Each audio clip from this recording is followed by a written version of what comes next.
Graças a paz, amada igreja, pela graça e pela misericórdia de Deus, estamos aqui mais uma vez. Todos já sabem aqui, mas vou justificar mais uma vez. Estamos aqui hoje porque o nosso querido pastor Rogério e a irmã Simone estão em viagem de lua de mel, comemorando 26 anos de casados. Estão, creio eu, nesse momento, cultuando ao Senhor, ali na Igreja Batista da Graça em Caruaru, do nosso querido e amado pastor Edson. Então, desta feita, nós vamos dar continuidade a mensagens expositivas no capítulo 13 de Mateus. E eu peço aos irmãos que abram a palavra de Deus em Mateus capítulo 13. Leremos tão somente os versículos 44 ao 46, ao qual será exposto. Mateus capítulo 13, do 44 ao versículo 46. Assim fala a inerrante palavra do Senhor. O reino dos céus é semelhante a um tesouro oculto no campo, o qual certo homem, tendo achado, escondeu. E, transbordante de alegria, vai, vende tudo o que tem e compra aquele campo. O reino dos céus é também semelhante a um que negocia e procura boas pérolas.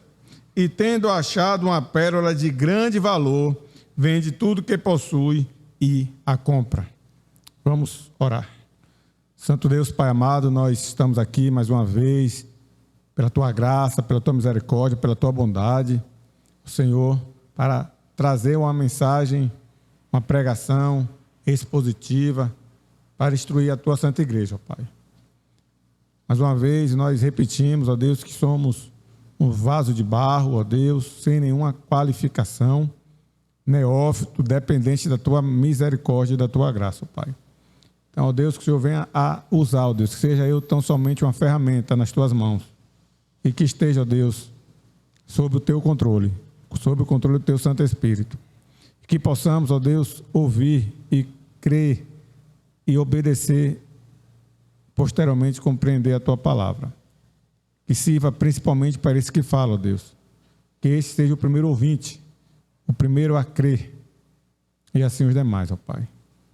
Toma a atenção de cada um, ó Deus, que não venhamos nos afastar, que não venhamos, ó Deus, a pensar em coisas secundárias, porque tudo, ó Deus, tudo é secundário.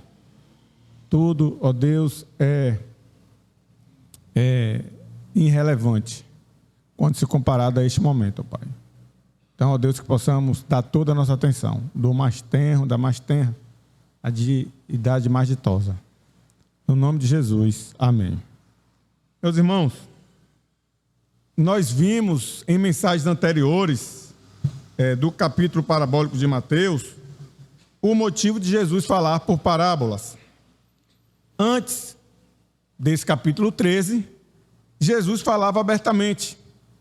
Jesus falava de forma clara. Jesus não usava as parábolas. Não, pelo menos, vamos dizer assim, incisivamente. Lembramos do Sermão do Monte. Quando lemos o Sermão do Monte, nós vemos ali texto claro, falas claras de Jesus. Não tinham parábolas. Depois da blasfêmia dos fariseus, que atribuíram os milagres e mensagens de Jesus a Beelzebul, maioral dos demônios, Jesus começa a falar por parábolas ao povo, explicando algumas delas somente para os discípulos. E as outras, os discípulos já começaram a deduzir, a compreender. E com isso, Jesus já traz na prática aquilo que ele alertou, aquilo que ele ensinou, que está lá em Mateus capítulo 13, versículo 12. Pois aos que têm lhe dará, e terá em abundância, mas ao que não tem, até o que lhe tem será tirado. Ou seja, aqueles fariseus, aquelas pessoas que estavam ali tão somente interessadas em ver os milagres de Jesus, em toda aquela situação milagrosa, mas que não estavam interessadas em ouvir a mensagem salvífica. O que é que Jesus falou? Isso aí que vocês têm, eu vou tomar de vocês. E vou dar àqueles que têm, vou dar ainda mais. Vou falar em parábola e vou explicar somente aqueles. Então aqui traz, na prática, aquilo que Jesus falou na teoria. Também verificamos que as histórias em si das parábolas o povo entendia, pois versavam sobre a vida cotidiana daqueles privilegiados ouvintes. Ou seja, eles sabiam, eles compreendiam o texto em si. Ou seja, quando Jesus falou a parábola da semente, por exemplo, a semente caiu na beira da estrada, a semente caiu em terreno pedregoso, a semente caiu em terreno de espinho, a semente caiu no solo fértil. Aquele que estava ouvindo entendia o que era isso, o que significava uma semente no solo fértil. Como também o joio e o trigo. Aquelas pessoas plantavam trigo e sabia que o joio muitas vezes aparecia por ali de algum motivo e prejudicava a plantação, e era necessário esperar, porque não tinha como arrancar aquele trigo, aquele joio ainda quando estava novo, tenro, porque você não tinha como perceber a diferença. Essa diferença só dá na maturidade. Também a do fermento, eles compreendiam, né, o texto em si, mas o povo não conseguia saber o que Jesus estava ensinando, o que é que Jesus estava querendo trazer de ensinamento. Então eles só ficavam naquela razoabilidade, aquela coisa rasa. Eles não sabiam. Temos percebido, meus irmãos, que em todas as parábolas do capítulo 13 de Mateus, Jesus estava falando do reino dos céus. Você vai ver que a maioria dele vai falar, e o reino dos céus é semelhante a... Somente, salvo engano, do semeador, que ele não fala, mas as demais todas ela vai falar. Cristo vai falar, o reino dos céus é semelhante a... Aí vai dizer, aqui é semelhante. Deixando muito claro, quando Jesus fala isso, que o reino dos céus se inicia aqui na terra. O reino dos céus não vai se iniciar nos céus. O reino dos céus inicia aqui na terra. E quando é que o reino dos céus se inicia aqui na terra, meus irmãos?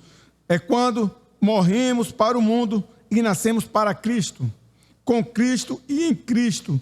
E isso acontece quando ainda estamos vivos nesse corpo mortal. Cremos e nos arrependemos de nossos pecados. Então, quando nós cremos em Cristo, morremos para esse mundo, nascemos em Cristo, por Cristo e com Cristo, nós estamos já no reino dos céus. Então, com essa introdução, nós vamos falar agora sobre as parábolas do tesouro perdido e da pérola. E uma pergunta reflexiva: qual o bem mais valioso que vocês têm, meus irmãos? Qual o bem mais precioso que vocês possuem? Qual o valor do reino?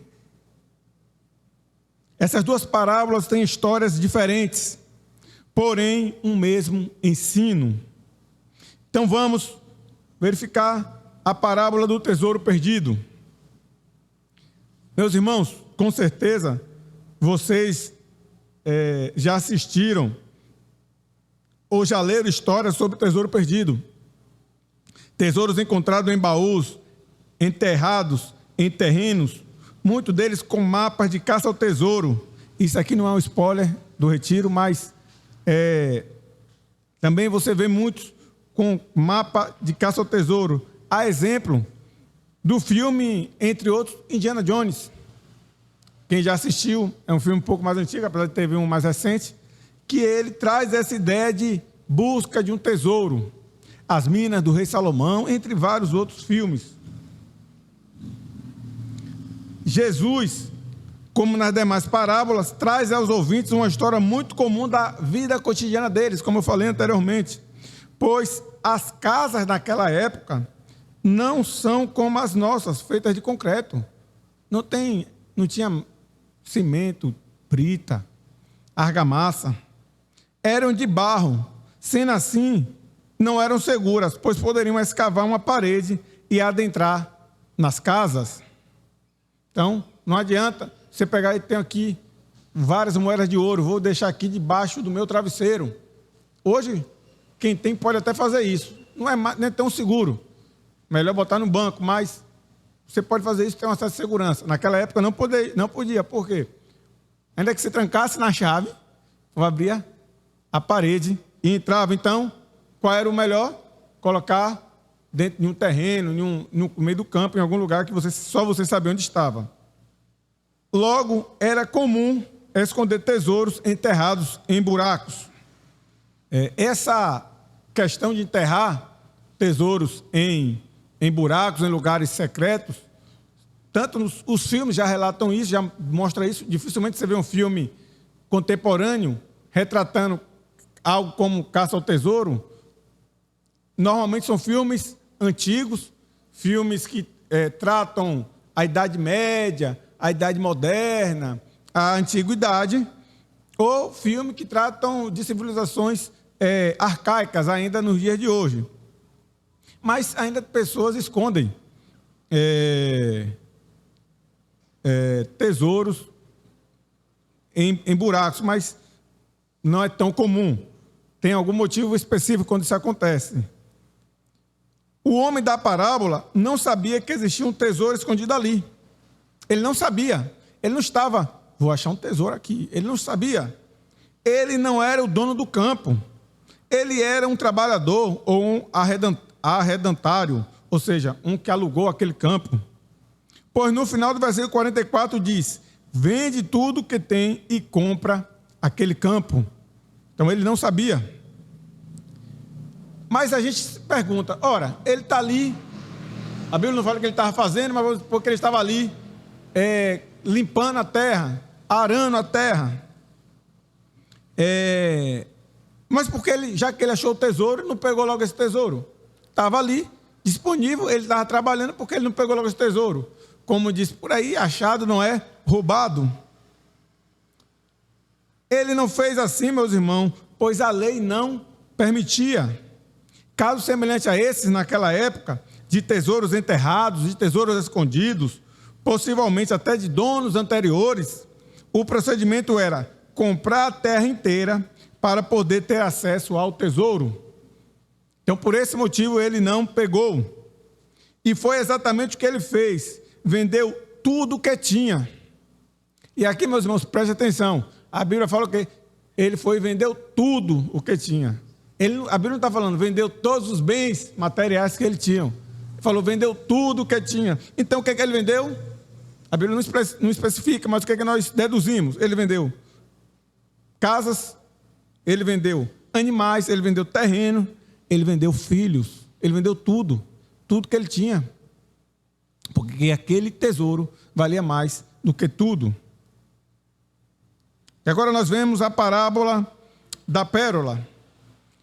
A figura aqui, meus irmãos, é de um negociante que procura uma pérola de grande valor. Nós temos aqui no Brasil uma cidade mineira, chamada Teófilo Otoni. Tem até uma igreja presbiteriana lá do pastor Kobachique, algo assim. Essa cidade é conhecida como a capital mundial das pedras preciosas. Tem pedras de todos os tipos, das mais belas, brilhantes e preciosas, às menos bonitas, opacas e sem valor. E eu me imagino lá, sem saber distinguir com exatidão uma esmeralda de um topázio, como também imagino a forma de um gemólogo estudar, procurar e comercializar pedras preciosas. Este negociante da parábola, ele é um gemólogo, um estudioso, um negociador de gemas, de pérolas. Então, imagine eu, sem conhecer nada. Então, se a pessoa viesse ali dizendo que aquela pedra é de grande valor, eu ia acreditar, porque eu não conheço. E ele, se eu tivesse com uma pedra, não, isso aí não vale nada não. Eu também não ia saber. Mas um gemólogo, um negociante que vive daquilo ali, ele conhece claramente, não somente pelo brilho, ele sabe da história das pedras, ele sabe de onde veio, ele sabe cada característica. E aquele era um gemólogo, era um estudioso, ele era um observador, ele era um vendedor, ele era um comprador de pedras preciosas. As pedras, meus irmãos, tinham valores diferentes, como no dia de hoje. Naquela época, encontrava-se pedras preciosas no Mar Vermelho. No Mar Vermelho você encontrava pedras de valor. Mas as mais valiosas, as mais preciosas, eram encontradas onde hoje se localiza o Sri Lanka e a Índia. Ou seja, para se ter uma pedra de grande valor, era necessário viajar grandes distâncias. Eu fiz assim de forma grossa e grosseira, calculei a distância, mas de forma muito grosseira, mas vai dar em torno de 3.000 a 5.000 quilômetros para essas duas localidades. Imagine 3.000 a 5.000 quilômetros hoje, é uma longura de avião. Imagine naquela época a pé ou a cavalo. Então, só por isso uma pedra dessa é mais ainda valiosa. O texto diz que aquele gemólogo, no trato com aquelas pérolas, encontra uma pérola de grande valor e vende tudo. Mais uma vez, o que é tudo? Casas, animais, fazendas, filhos. Tudo que possui para ficar com aquela pérola. Percebemos então, meus irmãos, duas pessoas diferentes que encontram um tesouro, que venderam tudo que tinham para ficar com este tesouro. Nós trazemos aqui, meu irmão, duas lições para essas parábolas.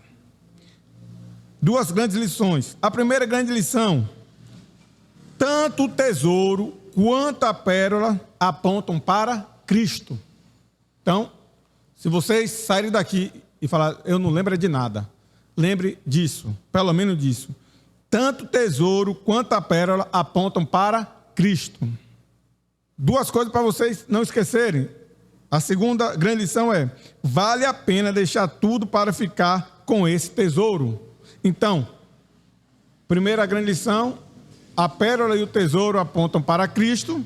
E a segunda grande lição, vale a pena deixar tudo e todos para ficar com esse tesouro. Ambos venderam tudo que tinham, ou seja, vale a pena abrir mão de tudo e todos, de tudo que temos e somos, para termos a Cristo, nosso principal tesouro. Mas vamos trazer alguns exemplos, meus irmãos, além, obviamente, da parábola. Vejamos o exemplo do apóstolo, do discípulo, melhor dizendo, do apóstolo Mateus, coletor de impostos.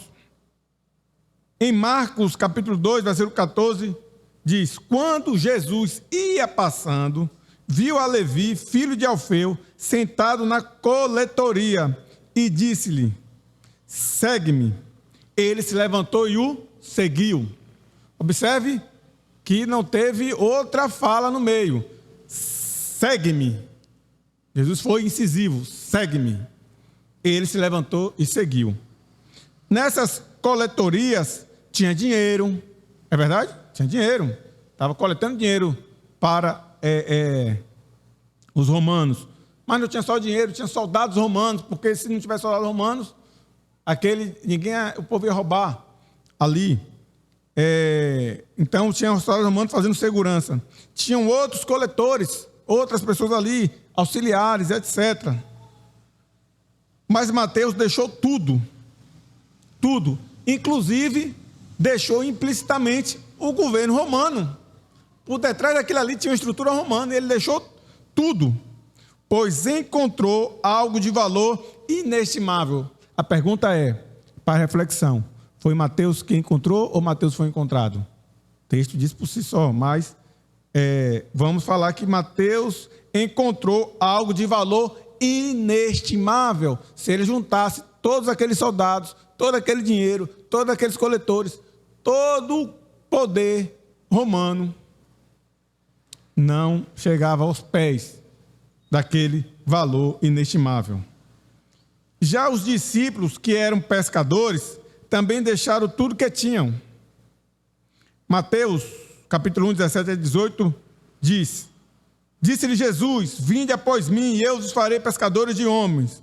Então eles deixaram imediatamente as redes e o seguiram. Não falou, e deixaram, mais tarde, pararam um pouquinho, foram terminar, né? Já era ali, já era faltava só uma horinha para terminar logo tudo, limpar, né? Ali, porque fica aqueles peixes, aquela sujeira, limpar as redes, né? E depois eu vou seguir. Não, aqui fala, e deixaram imediatamente as redes e o seguiram. Eles abandonaram tudo, os outros pescadores, as redes, os peixes pegos, deixaram até mesmo suas famílias. Eles deixaram, meus irmãos, suas famílias, pois seguiram Jesus pelos 3 anos de ministério. O apóstolo Paulo, em Filipenses 3,8, diz: sim, deveras considero tudo como perda, por causa da sublimidade do conhecimento de Jesus Cristo, meu Senhor, por amor do qual, observe aqui agora, perdi todas as coisas e as considero como refúgio para ganhar a Cristo. Ou seja, essas coisas sem Cristo servem para nada, não tem valor nenhum. O apóstolo Paulo encontrou a pedra de grande valor, Jesus Cristo. O Novo Testamento, meus irmãos, é repleto de exemplos de homens e mulheres que deixaram tudo por Cristo. Mas pode vir uma pergunta, está certo, e o Antigo Testamento? Você está falando do Novo, que deixaram tudo. Mas o Antigo Testamento não tinha Cristo, então eles deixaram tudo ou não deixaram por Cristo? Já que não existia Cristo, ali Cristo só apareceu no Novo Testamento. Mas no Antigo Testamento, meus irmãos, eu digo que aconteceu da mesma forma. Lembramos, por exemplo, de Abraão, mas nós poderíamos lembrar de Daniel, nós poderíamos lembrar de Eliseu, nós poderíamos lembrar da profetisa Ana, que apesar de estar no Novo Testamento, mas ela retrata ainda o Antigo Testamento, dentre outros muitos, mas vamos focar em Abraão para não ficar demasiadamente longo. O que Abraão fez, meus irmãos? Ele deixou a sua terra, a sua parentela, e ele fez isso tudo só por um motivo. Só por um motivo, e aí fiquem atentos a esse motivo. A esperança do Cristo que ainda estava por vir. Ele tinha a esperança, Abraão tinha a esperança que o Cristo viria. Então, quando ele deixou a sua parentela, ele deixou por causa do Cristo, que ainda estava por vir. Meus irmãos, vale a pena, vale muito a pena deixar tudo para seguir a Jesus Cristo. Meus irmãos, quando nós encontramos a Jesus, descobrimos que Ele é o grande tesouro, a pérola de grande valor, e assim devemos nos entregar totalmente, não parcialmente com reservas, mas totalmente. Aqueles homens viram que aquele tesouro era grande demais e que valia a pena vender tudo o que tinham. Eles não fizeram, meus irmãos, como os homens que estão registrados em Lucas, capítulo 9, do versículo 59 ao 62, que quando Jesus disse, segue-me, olha a diferença, quando Jesus falou, segue-me para os apóstolos, tanto pescadores quanto Levi, que eles imediatamente seguiram. Quando Jesus falou aqui com esses homens, em Lucas 59 a 62, quando Jesus disse, segue-me, um respondeu que primeiro iria sepultar o pai, o outro respondeu que primeiro iria despedir-se de casa. Então Jesus concluiu dizendo, ninguém que tem posto a mão no arado olha para trás e é apto para o reino de Deus. Esses homens aqui de Lucas 9, final de Lucas 9, eles ponderaram, eles quiseram parcialmente, eles falaram, não, peraí, vou analisar isso aqui direito, não é bem assim não. Jesus, o senhor até que é bom, mas eu vou ver aqui direitinho, vou analisar se vale a pena. Mas olha o que os apóstolos fizeram, meus irmãos, olha o que aquele que achou o tesouro e a pérola, o que é que eles fizeram? Então vamos meditar nessa situação.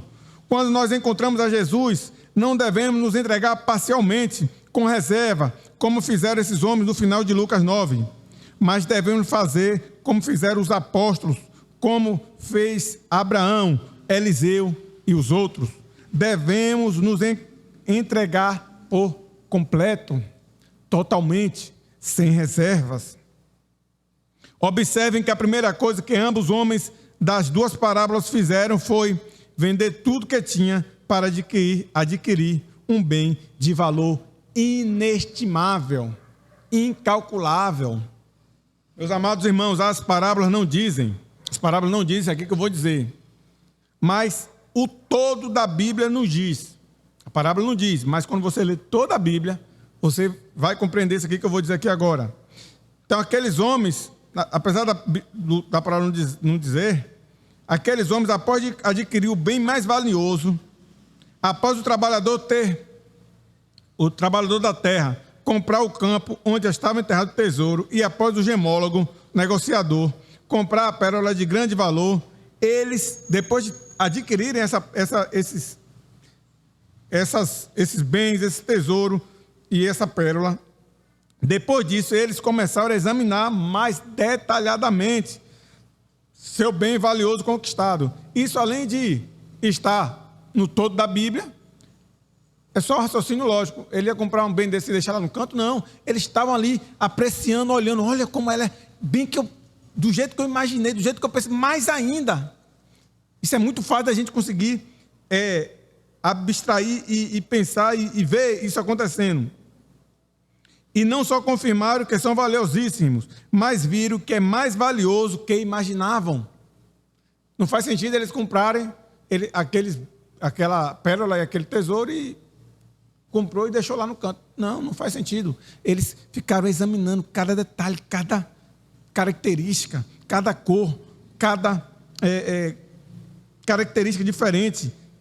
Então eles falaram, é mais valioso do que eu poderia imaginar, do que eu sabia. Muitas pessoas, meus irmãos, prestem atenção para isso. Muitas pessoas, quando encontram a pérola de grande valor ou o tesouro escondido, que são Jesus Cristo, seu reino e sua palavra, ponderam. Querem, antes de adquirir, antes de vender tudo que tem, querem ter a certeza se vale a pena ou não. E acabam perdendo bem, como fizeram aqueles homens de Lucas 9. Foi isso que aqueles homens de Lucas 9 fizeram. Eles tiveram acesso à pérola de grande valor. Mas eles falaram, eu vou ver se vale a pena mesmo. Eu tenho algumas coisinhas. Eu tenho muitas coisas, na verdade. Eu vou ver direito isso aqui. Vou ter que enterrar meu pai, vou ter que visitar, sabe, os meus familiares. Estão tão distantes, nunca mais vi. Eu queria ver até essa semana, era até domingo que eu ia visitar eles. Aí agora eu não vou mais. Não, eu vou ver direitinho aqui. Então eles ponderaram. Eles ficaram ponderando, querem ver se valia a pena ou não. Então, eles perderam o bem mais valioso. Antes, assim, meus irmãos, são aqueles que querem compreender, que querem entender antes de crer, antes de obedecer.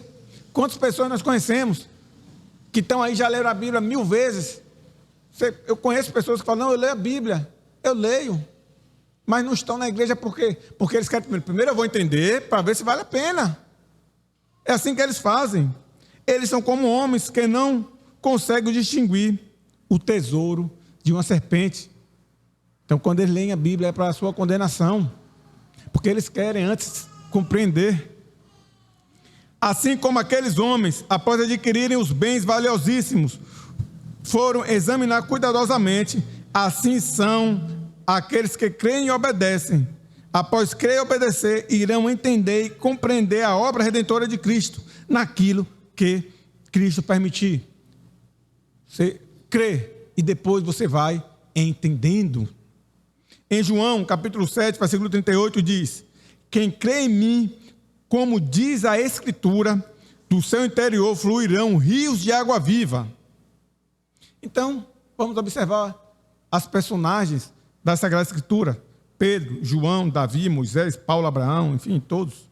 Eles iniciaram somente com o crer e depois entenderam e não o contrário, como muitos inutilmente querem fazer. Se vocês forem ver a fé de Abraão no início e a fé de Abraão no final, a fé de Davi no início, a fé de Davi no final, a fé de Pedro no início, a fé de Pedro no final, é outra fé, é outra crença, é outro. Quando você lê as cartas de Pedro, que foram expostas recentemente aqui com o pastor Rogério, ele já, com toda a experiência, com toda a bagagem, toda a vivência, comparado a Pedro, que deixou imediatamente, que creu imediatamente e seguiu, é uma outra fé, porque Deus foi dando a ele entendimento, graça, e ele foi compreendendo as coisas. Mas quando Cristo o tirou dali, que ele veio imediatamente, ele não sabia daquilo tudo, mas ele creu. Qual é o bem, meus irmãos, de maior valor que vocês têm?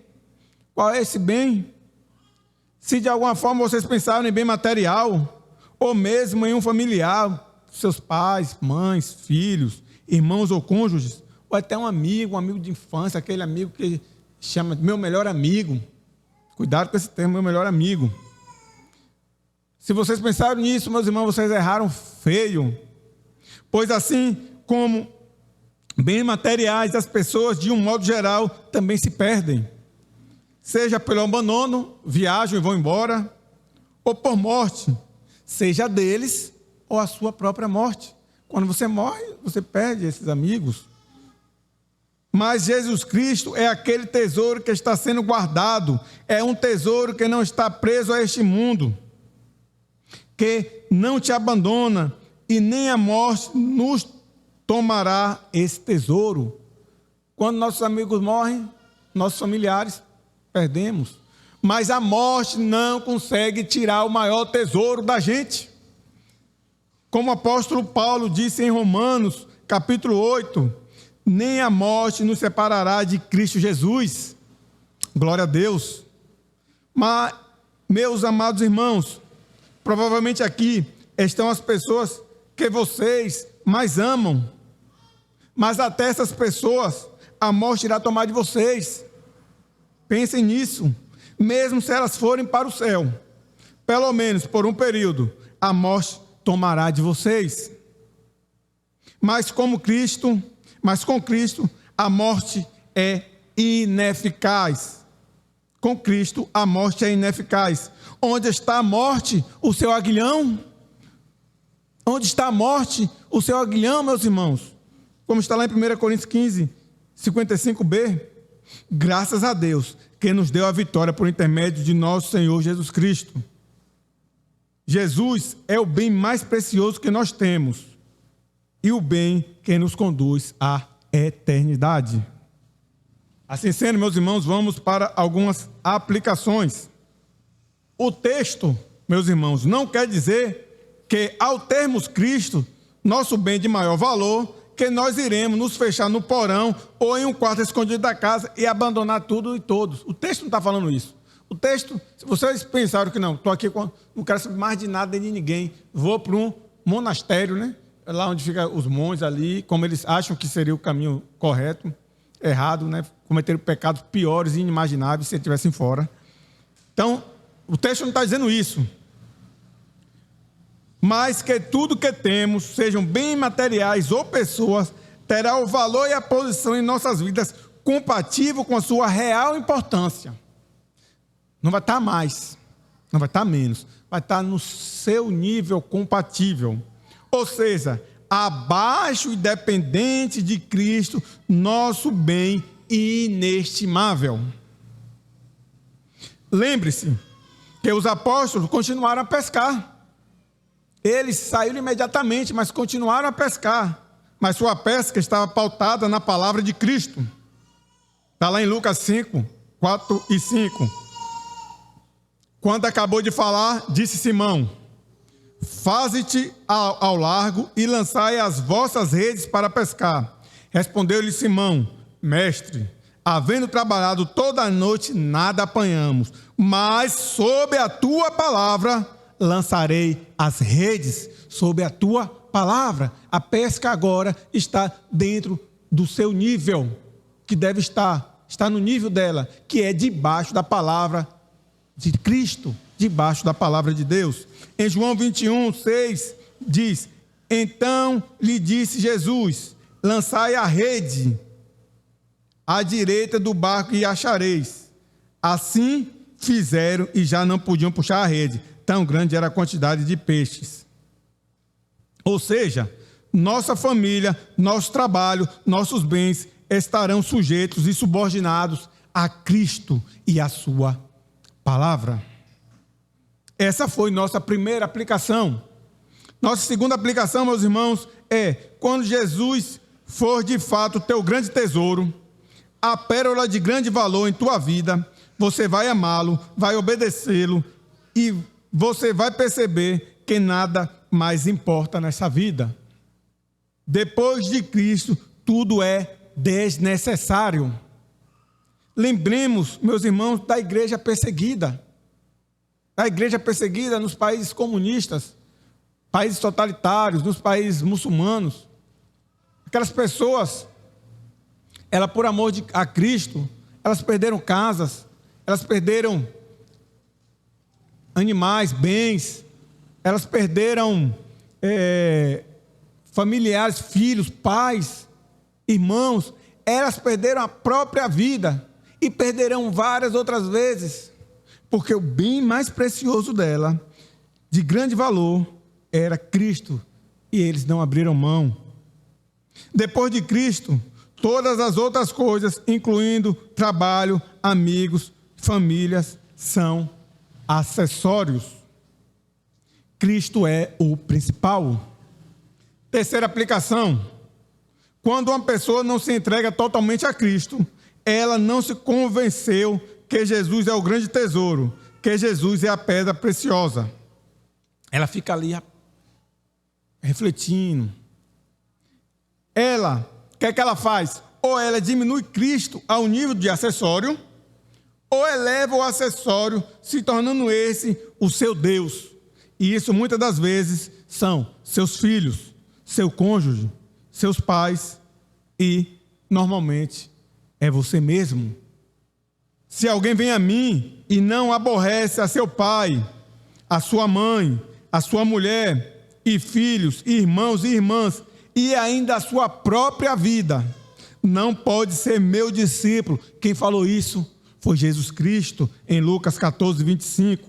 Não pode ser meu discípulo. O que aborrecer? Quem não chatear? Quem não deixar essas pessoas aborrecidas, tristes? Por quê? Porque em muitos momentos você vai ter que tomar uma decisão para glorificar Deus e não aquela pessoa. E ela vai se aborrecer.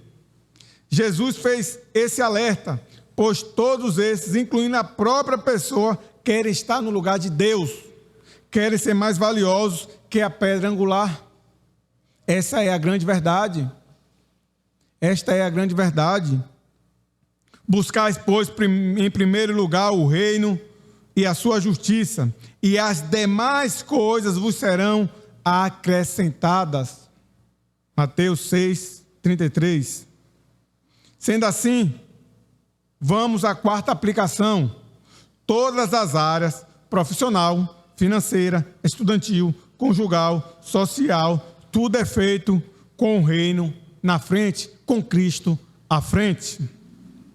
Então, a pessoa que tem a pedra de grande valor, ele trabalha de modo a não deixar de se edificar com as reuniões da igreja.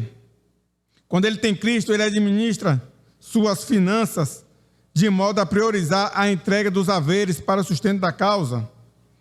Quando ele tem Cristo no seu coração, ele estuda de modo a usar o seu curso e a sua formatura para a glória de Deus, sem prejuízo da sua participação na igreja. Com Cristo, ele vive a vida conjugal, social, de modo a honrar o nome do Senhor, o Rei do Reino, Jesus Cristo.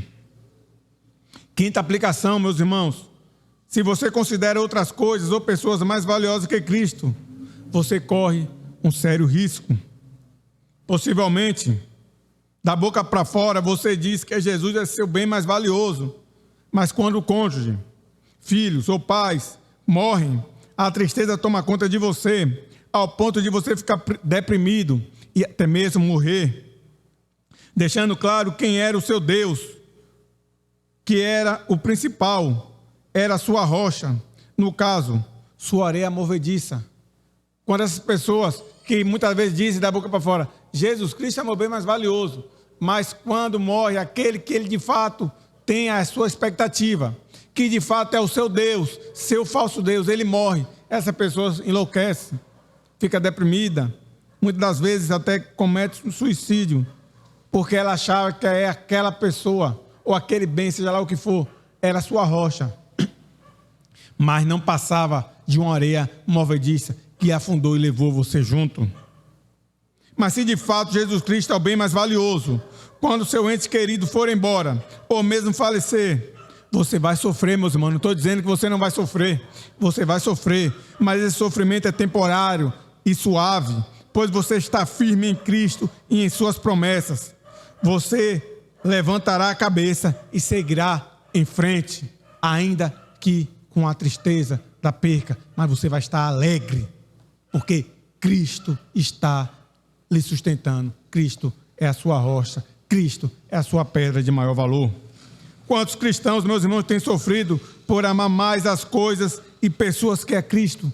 Quantas pessoas, quantos que se dizem cristãos têm sofrido por amar mais as coisas e as pessoas? Muitas das vezes mostrando que são cristãos nominais, pois muitas das vezes renegam a Cristo, sua cruz, seu evangelho, quando perde esse ente que ele se sustentava. Eu tenho um exemplo, meus irmãos, de minha avó. Minha avó, quando meu avô faleceu, ela ficou bem sentida, assim, que eu lembro que ela, até para levantar da cadeira, bambear, falei, eu acho que não vai aguentar não, acho que a vovó vai seguir o meu avô logo, logo. Mais que nada, ela deve ter pensado, minha rocha não é meu marido, minha rocha é Cristo. E ela se sustentou e, pela graça, viveu mais 8 anos.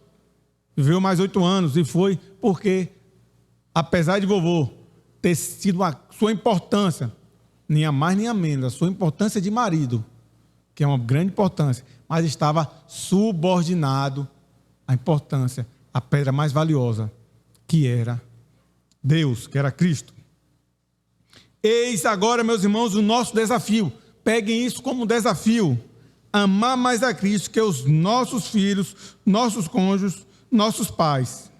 Melhor, amá-los a partir de Cristo, sendo o amor a eles um reflexo do amor a Cristo. Então, quando nós olharmos para os nossos pais, nossos avós, nossos filhos, nossos amigos, nós vamos olhar através de Cristo. Então, o amor que nós teremos por ele é um amor que está respaldado, que está baseado em Cristo Jesus. Meus irmãos, agora preste atenção nisso aqui. Homens que colocam no trabalho a sua segurança, a sua razão de existência, têm as maiores expectativas que um emprego pode oferecer, e para alcançá-las fazem qualquer negócio, inclusive desobedecer premeditadamente a lei de Deus. E quando perdem esse emprego, meus irmãos, eles adoecem, se sentem como tivesse perdido o chão, e de fato perdeu, e ficam deprimidos. Mulheres, no caso aqui agora as mulheres que colocam sua esperança na beleza, na estética, ficam em sérios apuros quando envelhecem. Cristo disse em Provérbios, sim, Cristo disse em Provérbios, porque toda a palavra é a palavra de Deus. Disse em Provérbios 31:30, enganosa é a formosura, mas a mulher que teme ao Senhor, essa será louvada. Essa beleza ditada pela sociedade corrompida pelo pecado é fútil, é enganadora. Ela é apenas um passatempo supérfluo de pessoas que vivem nesse mundo sem procurar o bem mais precioso. Aos olhos de Deus, a beleza verdadeira não está em adereços, em adornos exteriores, mas está no espírito, no homem interior, do coração voltado para Cristo, que é de grande valor para Deus, como bem nos asseverou o apóstolo Pedro em sua primeira carta. Irmãos, vocês já perceberam quanto ficam ridículos os homens que confiam no seu trabalho quando estão prestes a perdê-los, e as mulheres que vivem por sua beleza quando envelhecem? Os homens, quando eles estão, não está vendo, não é nem um emprego, o trabalho é uma função, está em uma função mais confortável. Era para ser um servente de pedreiro, ou era para ser um pedreiro, e o engenheiro coloca ele como mestre de obras, ou seja, vai estar em uma regalia maior. Mas quando ele ouve dizer que, vamos rebaixar o servente, o mestre de obra aí para pedreiro, acho melhor e tal. Ele começa a ver que ele começa a entrar em paranoia, não é nem demitir. Então ele começa a querer bajular o engenheiro, fica se humilhando para que a pessoa fala, não, deixa ele aí, ele está até engraçado. Então, é ridículo Por quê? Porque o sustento dele é o trabalho, é o emprego. Também as mulheres, quando envelhecem, essas mulheres aí da mídia, essas mulheres que na década de 50, de 60, de 70, de 80, eram mulheres belas, mas vai envelhecendo e vai perdendo aquela beleza da juventude, e aí bota botox, bota isso, bota aquilo, e fica a coisa mais horrível do mundo. Como ficam ridículas. Como ficam ridículas. E elas, por que isso? Porque o Deus delas, minhas irmãs, meus irmãos, é a beleza. Mas a beleza, ela vai se passar, essa beleza física, ela se perde. E quando é o contrário? Quando é a mulher que está com base segura no emprego e o homem na sua beleza, mais ridículo fica. Homens que têm como maior valor sua beleza ficam ainda mais ridículos. Você vê aqueles senhores de 70, 80, 90 anos querendo ser um menininho de 20, de 18, e se vestem como esses meninos e acham que são novinhos. Como são ridículos. Como são ridículos. Por quê? Porque eles estavam confiando nessa beleza. Esse era o seu Deus. E como ridículo é mulheres que, para não perder o emprego aí fora, faz coisas que nós não podemos nem dizer aqui, para garantir o seu emprego. E aí agora nós vamos, meus irmãos, já para a última aplicação. A última aplicação é: se entregue totalmente a Cristo. A tua razão, a tua emoção, os teus pensamentos, as tuas expectativas, o teu futuro. Não é somente a tua razão, não é somente a tua emoção, é tudo. Se entregue totalmente a Cristo. Jesus nos assegura em Mateus 19, 29, que todo aquele que tiver deixado casas, ou irmãos, ou irmãs, ou pai, ou mãe, ou mulher, ou filho, ou campos, por causa do meu nome, ou seja, do nome de Cristo, receberá muitas vezes mais e herdará a vida eterna. O que é que Jesus está falando? Aqueles que me amar mais do que todo mundo, tudo isso aí, aqueles que me obedecerem a mais do que tudo isso aí, receberá muito mais. E aqui na terra, nós aqui somos uma família, temos mais filhos, temos mais irmãos, mas também herdaremos a vida eterna. Entregue-se, meus irmãos, a Cristo e você vai perder amigos, você vai entrar em confrontos com familiares, inclusive e principalmente com aqueles que se entregam parcialmente, que são aqueles que até dizem ser Jesus seu tesouro mais precioso, mas na prática seu bem mais precioso é o cônjuge, ou o pai, ou a mãe, ou os filhos, ou irmãos, ou amigos, ou trabalho, ou beleza, ou estar na moda, ou status, ou dinheiro, ou até mesmo um time de futebol, meus irmãos, ou uma filosofia de vida, ou uma ideologia política, e pasmem, até um político, e pelos quais eles rompem laços, pois para eles esses pedregulhos são bens mais valiosos, são seus deuses, por isso que eles não abrem mão. Nós não abrimos mão do Senhor, porque o Senhor é o nosso Deus. Eles não abrem mão desses pedregulhos, porque são seus deuses. E aqui, meus irmãos, eu fico imaginando se aqueles homens do final de Lucas 9, que nós falamos aqui, que preferiu enterrar seu pai, que preferiu visitar seus parentes, fossem amigos ou parentes de Pedro ou Mateus, talvez podem ter conhecido, com certeza se conheceram em algum sentido, em algum nível. Como eles reagiram ao saber da firmeza, ousadia e confiança de Pedro e Mateus, por exemplo, ao encontrar sua pérola de raro valor. Eu fico imaginando, meus irmãos, eles chamando em reserva. Talvez aquele lá chamou Pedro: Pedro, rapaz, como é que você abandonou tudo assim? Não, você tem família, seu pai, seu pai não, você tem sua sogra, você tem sua esposa. Não, peraí, se sua sogra fosse adoecer e tivesse ser sepultada, e aí? Você tem que ver essas coisas também. Levi, rapaz, você está abandonando aí o governo romano, viu? Você não brinque não, esses homens aí podem vir lhe prender. Você abandonou tudo. E Pedro e Mateus falando: nada disso mais me importa. O que me importa é que eu consegui a pedra de grande valor.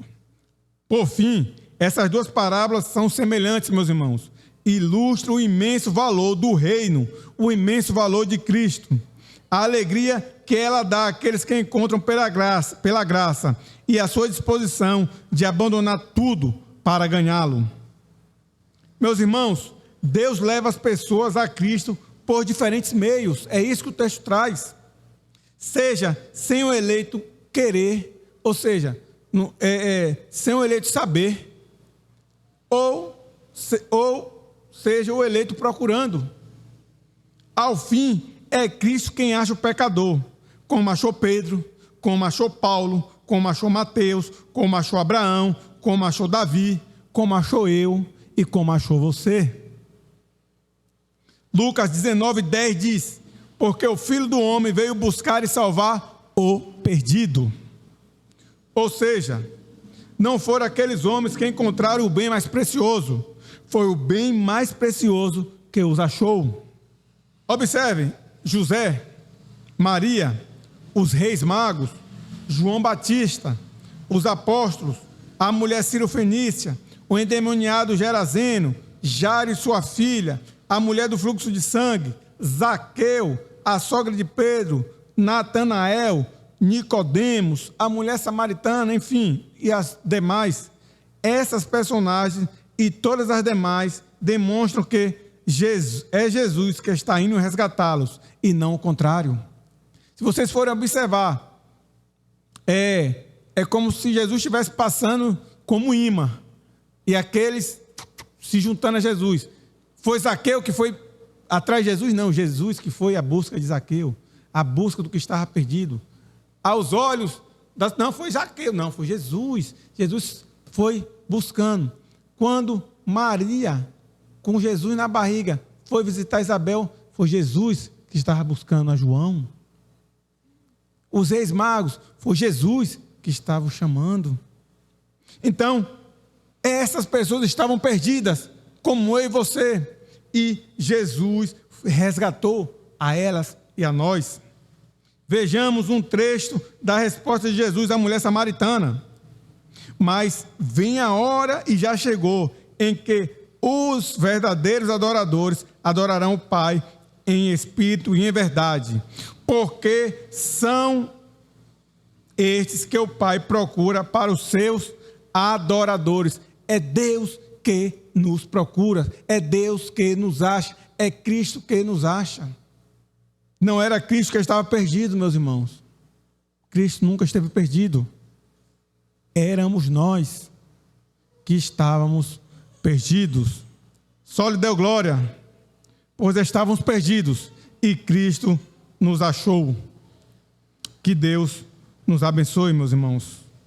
Amém.